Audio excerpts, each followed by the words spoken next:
My rich father faked his death to catch my stepmom stealing our inheritance. Before we begin the story, make sure to subscribe to our channel and never miss more incredible stories every day. I stared at my father's closed casket, then down at my buzzing phone. Don't cry, I'm not in there. The air in the funeral home was suffocating, thick with the scent of lilies and the quiet murmurs of the city's elite. My father, Arthur, was a titan in the real estate world.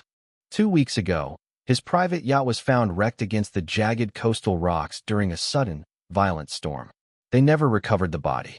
Now, I was standing in the front row, completely shattered, trying to hold myself together. Next to me was Vanessa. She was 35, glamorous even in morning black, and clutching a delicate lace handkerchief. My father had married her 3 years ago in a whirlwind romance that shocked everyone. As the priest droned on about Arthur's legacy, I watched Vanessa dab at perfectly dry eyes. She leaned heavily on the arm of Julian, a slick, sharp-jawed guy she introduced as her grief counselor. Something about the way his hand lingered on her lower back made my skin crawl. I had spent the last 14 days drowning in genuine misery. My dad and I knocked heads a lot, mainly because I chose to be a middle school teacher instead of joining his cutthroat firm, but I loved him. He was my rock. And now he was gone, swallowed by the sea. Or so I thought. As Vanessa let out a dramatic, theatrical sob for the benefit of the cameras outside, I felt a sharp vibration in my breast pocket. I ignored it at first. Who texts at a funeral? It buzzed again. Frustrated, I subtly slipped the phone out, shielding the bright screen with my palm. It was an unknown number. I opened the message, my eyes rapidly scanning the text. My breath caught in my throat. My heart hammered against my ribs like a trapped bird. The message read, "Liam, it's Dad. I know this hurts, but I need you to stay completely calm. Do exactly as Vanessa says for now. I am watching." I looked up from the glowing screen, staring at the polished mahogany box at the front of the room. The room started to spin as a cold sweat broke out over my forehead. I looked back at the screen just as a second terrifying message popped up. It took every ounce of self-control not to scream right there in the funeral parlor. My mind raced back to 3 years ago when Vanessa first entered our lives. Dad had met her at a charity gala. She was a former luxury real estate agent, ambitious and sharp, with a smile that never quite reached her eyes. I had warned him. I told him it was moving too fast, that she was overly interested in the intricate webs of his offshore accounts rather than his actual life. But Arthur was a stubborn, proud man. He told me I was just being overly protective. After the wedding, things shifted. Vanessa began isolating him, subtly pushing out his old friends and surrounding him with her own circle, including her so-called wellness advisors and financial consultants. The biggest red flag was the boat. My father was a seasoned sailor. He respected the ocean. He checked weather patterns obsessively. The idea that he would take his yacht out alone during a small craft advisory never made sense to me. The Coast Guard report said the navigation system had been manually disabled, which they chalked up to an electrical failure. I always suspected foul play, but I had no proof, just a grieving son's paranoia. Now, standing at his memorial with a text from beyond the grave, that paranoia crystallized into a terrifying reality. As the service concluded, people lined up to offer condolences. Vanessa played the tragic widow flawlessly, accepting hugs and quiet words of comfort. But I noticed how quickly her eyes darted around the room, taking inventory of who was there and, more importantly, who wasn't. Her grief counselor, Julian, hovered constantly, his gaze sharp and calculating. When it was my turn to speak to her, I forced a hollow look onto my face. I hugged her stiffly. "We'll get through this, Liam," she whispered in my ear, her voice dripping with artificial sweetness. "Your father would want us to be strong." I nodded, swallowing the bile rising in my throat. I couldn't let her see that I knew. I had to play the part of the broken, defeated son perfectly. She was already preparing to dismantle his entire empire. Then I noticed she was already wearing my father's platinum safe key around her neck. The morning after the funeral, the atmosphere in the sprawling luxury estate shifted violently. I came downstairs to find the living room transformed. The somber floral arrangements were gone, replaced by stacks of legal boxes and manila folders. Vanessa was sitting at the grand dining table, not in morning black, but in a crisp, designer pantsuit. She was laughing, a sharp, loud laugh that echoed through the quiet house. Sitting across from her was Julian, poring over a stack of my father's private ledgers.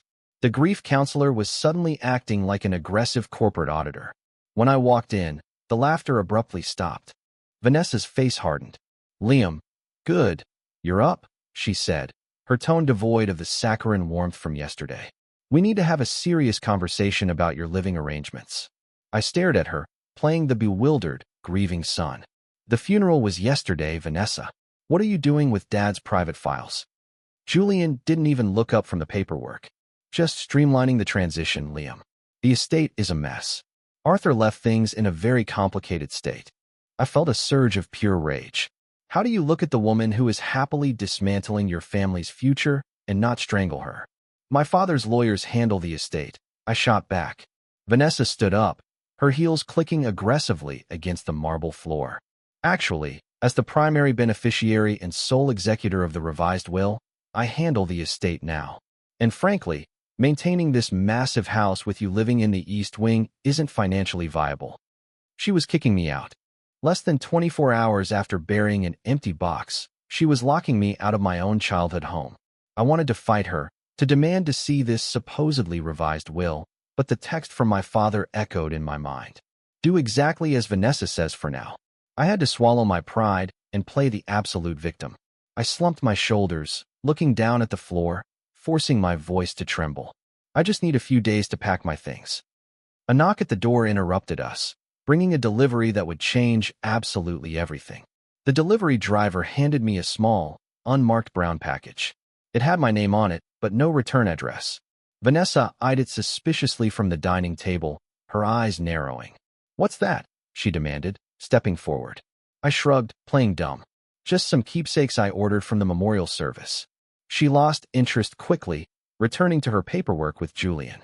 I retreated to my bedroom, locking the door securely behind me. My hands shook as I tore open the padded envelope. Inside was a cheap, prepaid burner phone and a single brass key. The phone was already powered on. There was only one message in the inbox. It was an address for a dusty, off-grid hunting cabin 3 hours north in the mountains, a property my father had bought decades ago and supposedly sold before I was even in high school. The message ended with, "Come alone. Make sure you aren't followed." I waited until midnight, long after Vanessa and Julian had retreated to the master suite, my father's suite. I slipped out through the kitchen, bypassed the estate's main security cameras by keeping to the blind spots I knew from childhood, and drove off in my old sedan. The drive was grueling, the winding mountain roads slick with fresh rain. Every shadow looked like a tailing car. When I finally reached the coordinates, the cabin looked entirely abandoned. No lights, overgrown weeds, rotting wood on the porch. I used the brass key to unlock the heavy deadbolt. I stepped inside the pitch-black room, my heart hammering against my ribs. "Hello," I whispered into the dark. Suddenly, a heavy hand grabbed my shoulder, spinning me around as a harsh yellow lamp clicked on. I flinched, raising my arms to defend myself. But it wasn't an attacker. Standing there, looking older, exhausted, and sporting a thick gray beard, was my father. He was wearing an old flannel shirt, a far cry from his custom Italian suits. I collapsed into his arms, sobbing uncontrollably. The grief I had faked for Vanessa turned into a genuine, overwhelming wave of relief. He was alive. He pulled away slowly, looked me dead in the eyes, and locked the cabin door. "I'm so sorry, Liam," Arthur said, his voice raspy. "I never wanted to put you through that hell." We sat at a worn wooden table in the center of the cabin. A gruff-looking man in a faded trench coat stepped out of the shadows. My dad introduced him as Detective Vance, a private investigator he had hired months ago. Arthur poured us both a bitter cup of black coffee and laid out the terrifying truth. He hadn't just suspected Vanessa of infidelity. He had hard evidence that she was slowly draining his offshore corporate accounts. "She's smart," Arthur explained, his eyes burning with a cold, calculated fury. "She used shell companies, fake vendor invoices, masking the theft as bad real estate investments. But worse, Vance found out she and Julian were planning something much more permanent." My blood ran cold. "The boat accident?"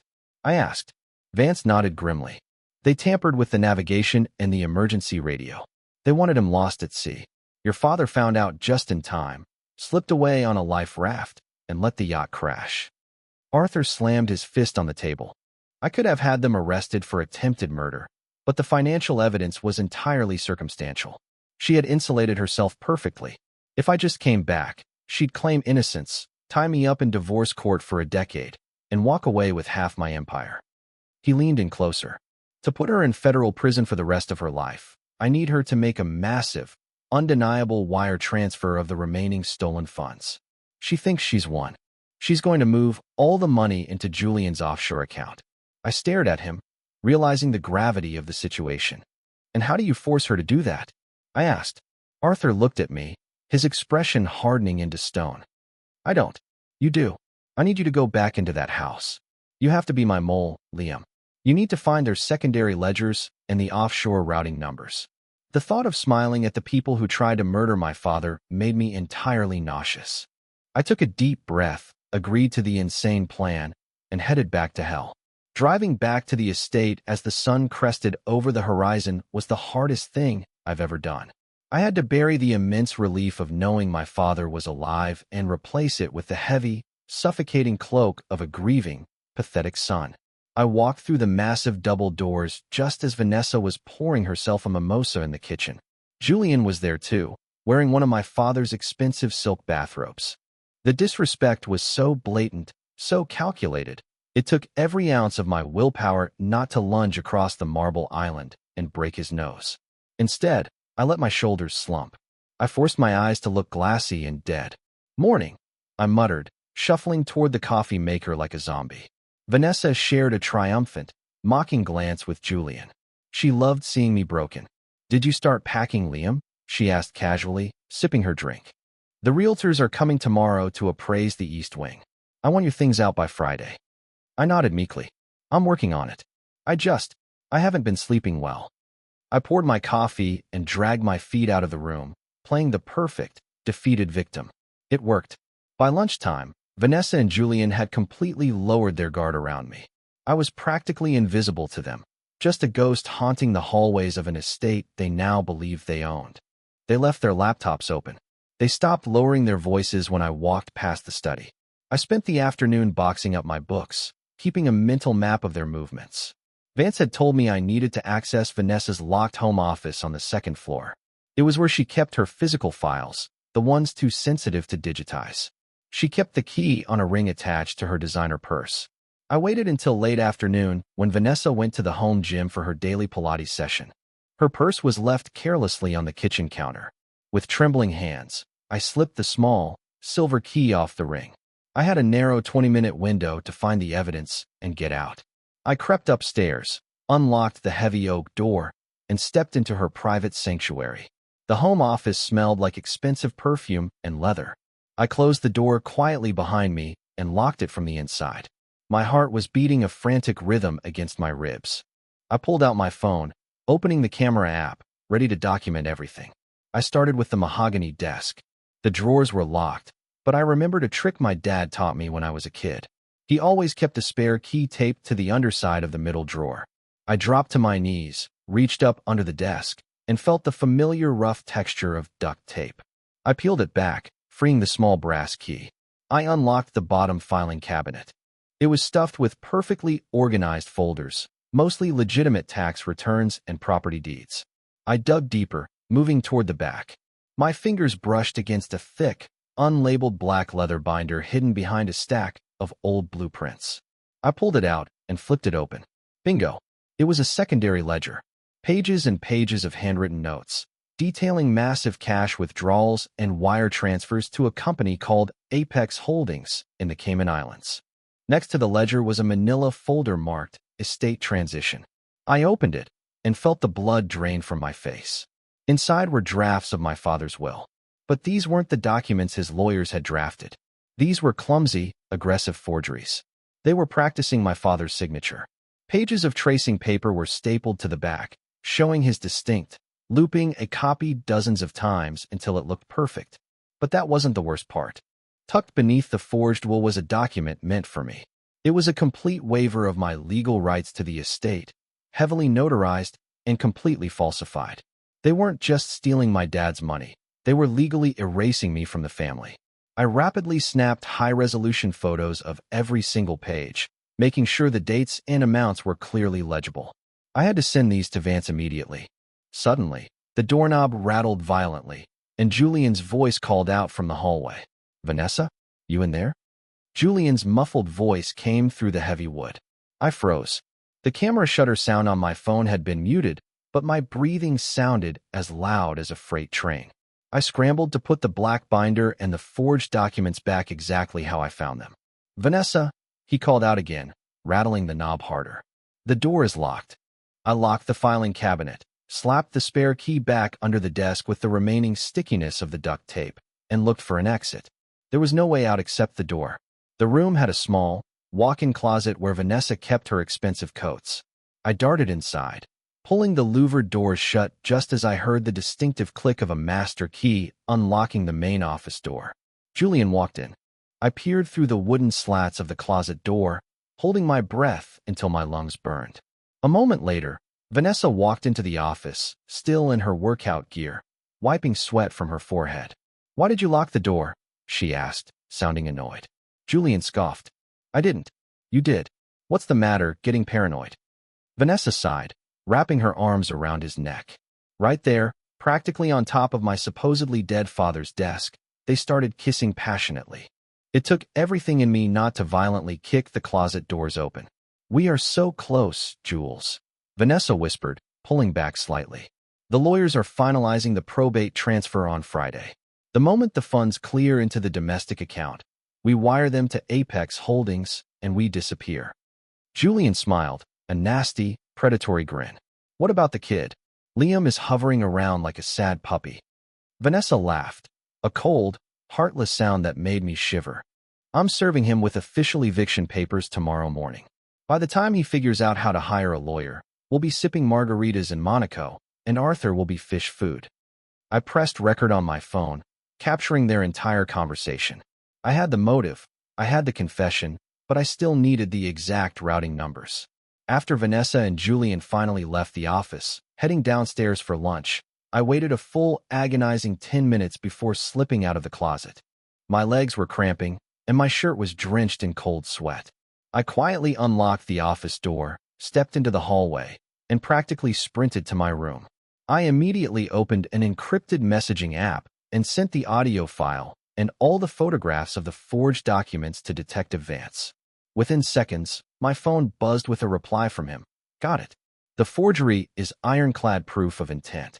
But to trigger the federal wire fraud charges, we need the exact routing numbers for Apex Holdings before they initiate the final transfer." I paced my room, chewing on my thumbnail. The routing numbers weren't in the black binder. Vanessa was too smart to write those down on physical paper where a maid might find them. They had to be digital. I thought back to the kitchen. Julian was always glued to his sleek, silver laptop. He treated that machine like it was a nuclear launch code terminal. If the routing numbers existed, they were heavily encrypted on his hard drive. I needed access, but Julian never let it out of his sight. I had to create a distraction. A massive one. I formulated a risky plan. I would use the estate's complex smart home system against them. My dad had installed a state-of-the-art server in the basement that controlled everything from the HVAC to the perimeter alarms. I had helped the technicians set it up years ago, and I still knew the master override codes. That night, during dinner, I excused myself to use the restroom. Instead, I snuck down into the dark, humming basement. I accessed the main terminal and initiated a localized, rolling power failure routine, specifically targeting the east wing and the kitchen, combined with a false breach alert on the front gates. The goal was to cause absolute chaos, pulling Julian away from his precious computer long enough for me to strike. The sirens blared to life, and the house was instantly plunged into total darkness. The alarm klaxons were deafening. I raced up the basement stairs and slipped into the shadows of the main hallway. Downstairs, I heard Vanessa shrieking in the dark, demanding to know what was happening. Julian was shouting, trying to silence the alarm panels. In the confusion, I slipped into the dining room where Julian had been working. His silver laptop was sitting on the table, the screen illuminating the dark room with a faint, blue glow. He hadn't locked it. He was too panicked by the sudden alarms. I pulled a high-speed clone USB drive from my pocket. Something Vance had slipped into the package with the burner phone. I jammed it into the port, and ran the extraction software. A progress bar appeared on the screen. 10%, 30%, 50%. The seconds crawled by like hours. Down the hall, the alarms suddenly cut off. Julian had found the breaker. The lights flickered back on. 80%, 90%, 100%. Transfer complete. I yanked the drive out, shoved it into my sock, and dove under the heavy mahogany dining table just as Julian stomped back into the room. He walked right past me, muttering curses, and slammed his laptop shut. I waited until he left to check the perimeter before crawling out and retreating to my room. The next morning, the atmosphere was downright venomous. Vanessa was furious about the security glitch. When I came down for breakfast, she was waiting for me, flanked by two burly private security guards she had hired overnight. She threw a thick manila envelope onto my chest. "You're done, Liam," she spat. "Those are formal eviction papers. I want you off this property in 1 hour. If you try to take anything that belongs to Arthur, these gentlemen will physically remove you and call the police." She was accelerating the timeline. I had to swallow my pride, look her in the eye, and play the pathetic, defeated boy one last time. "Fine," I whispered, letting a single, genuine-looking tear fall. "I'll go." I packed my bags, knowing I was walking out with the weapon that would destroy her. I drove straight to a bleak, neon-lit diner on the edge of town, the designated rendezvous point. Detective Vance was sitting in a corner booth, nursing a black coffee. I slid into the vinyl seat across from him and tossed the USB drive onto the table. "Everything is on there," I said, my voice trembling with a mixture of exhaustion and adrenaline. Julian's entire hard drive. Encrypted files, emails, the works. Vance plugged the drive into his rugged tactical laptop. His fingers flew across the keyboard as he ran a decryption script. For 10 agonizing minutes, we sat in silence. Then, Vance smiled. It was a terrifying, predatory smile. "Got it," he rasped. "Apex Holdings. Cayman Islands. And look at this. The routing number is directly linked to an account solely in Julian's name, not Vanessa's." I frowned, processing the information. "Wait, he's stealing from her?" Vance nodded, turning the screen toward me. "There are hidden emails here. Julian has been planning to transfer the money to his account and then catch a private flight to Dubai alone. He was going to double-cross Vanessa the second the money cleared." The sheer, absolute greed of these people was astounding. Not only had they plotted to murder my father and rob my family, but they were actively plotting to destroy each other. It was poetic justice, but we needed to play our cards perfectly.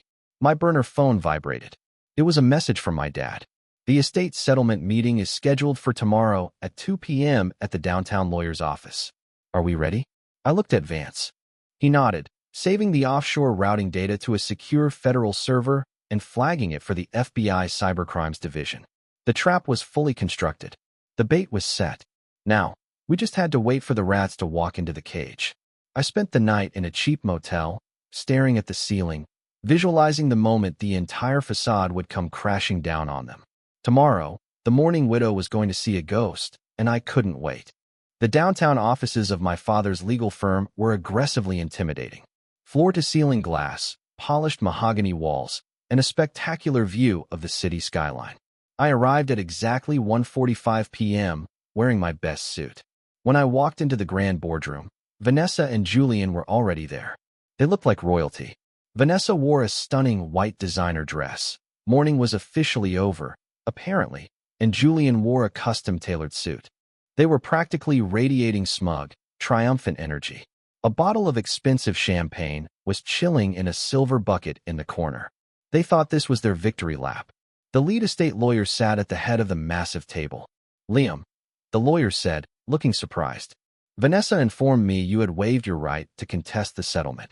Vanessa glared at me, her fake smile straining.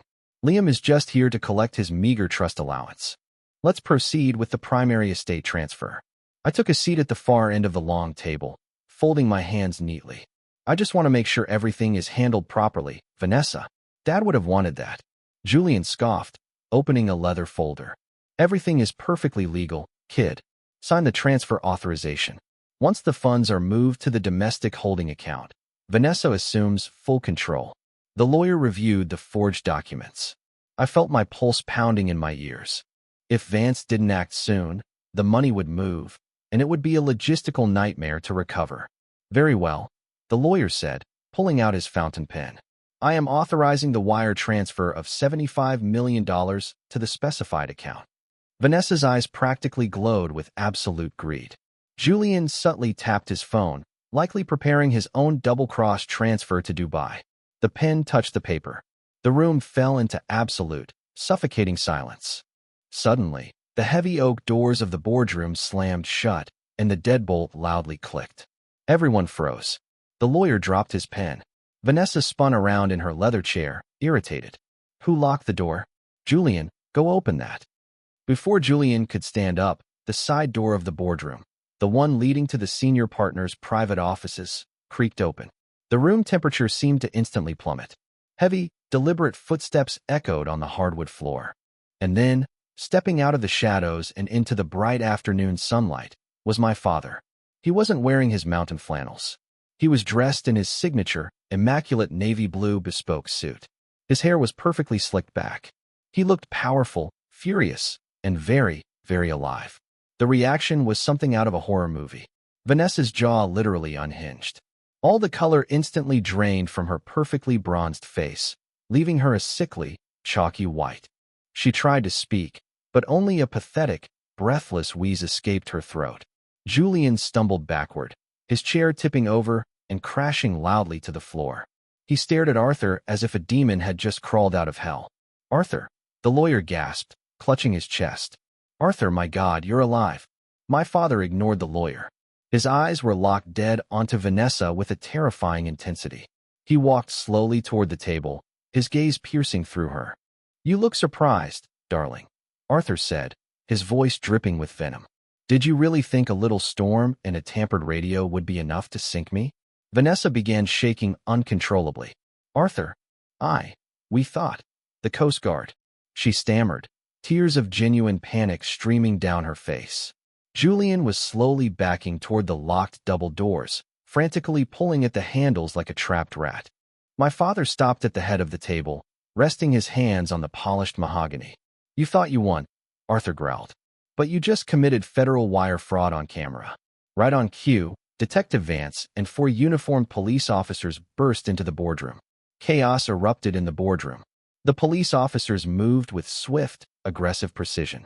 Vanessa Sterling and Julian Hayes, you are under arrest for conspiracy, forgery, and federal wire fraud, an officer shouted over the commotion. Detective Vance stepped forward, plugging his laptop into the boardroom's massive presentation screen. Instantly, the high-definition photos of the forged will, the secondary ledgers, and Julian's secret offshore routing numbers were displayed for everyone to see. We have the audio recordings, the financial traces, and the tampered navigation logs from the yacht, Vance announced loudly. Vanessa realized the absolute finality of her situation.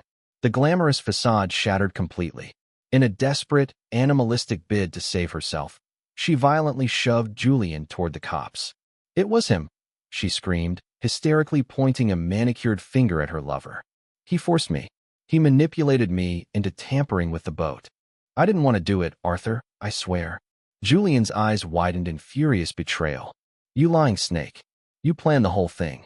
You wanted him dead so we could take the money. He lunged at her, but 2 officers tackled him to the plush carpet, driving their knees into his back and clicking heavy steel handcuffs around his wrists. Vanessa collapsed against the mahogany table, sobbing hysterically as a female officer roughly pulled her arms behind her back. Arthur, please. I love you. Liam, tell him.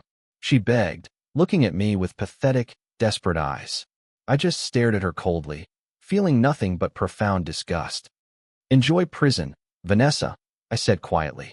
They dragged them both out of the room, kicking and screaming obscenities at each other. The heavy silence slowly returned to the boardroom. The lawyer was sitting in his chair, pale and sweating, gulping down a glass of water.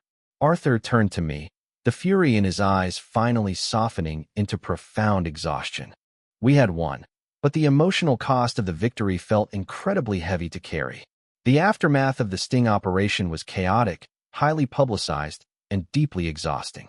Vanessa and Julian turned completely against each other during the trial, eager to trade the other's secrets for a reduced sentence. It didn't work. With the mountain of digital evidence I had collected, Combined with Vance's investigation into the yacht sabotage, they were both sentenced to 25 years in federal prison for attempted murder and massive financial fraud. The estate was secured, the offshore money was clawed back, and my father's empire remained intact. But things between Arthur and me were fundamentally different. Rebuilding trust after a trauma like that takes time. I couldn't just magically forget the 2 weeks of absolute, soul-crushing agony I went through when I thought he was dead at the bottom of the ocean. He apologized, repeatedly and sincerely. He admitted that his paranoia had blinded him to the pain he was causing his own son. He started coming to my apartment for dinners, leaving his corporate armor at the door. He even stopped criticizing my teaching career, finally understanding that loyalty and integrity are worth infinitely more than a massive bank account. We started going to family therapy, working through the bizarre reality of our new dynamic. What I learned from this terrifying ordeal is that immense wealth can be a toxic magnet. It attracts the darkest, most predatory aspects of human nature.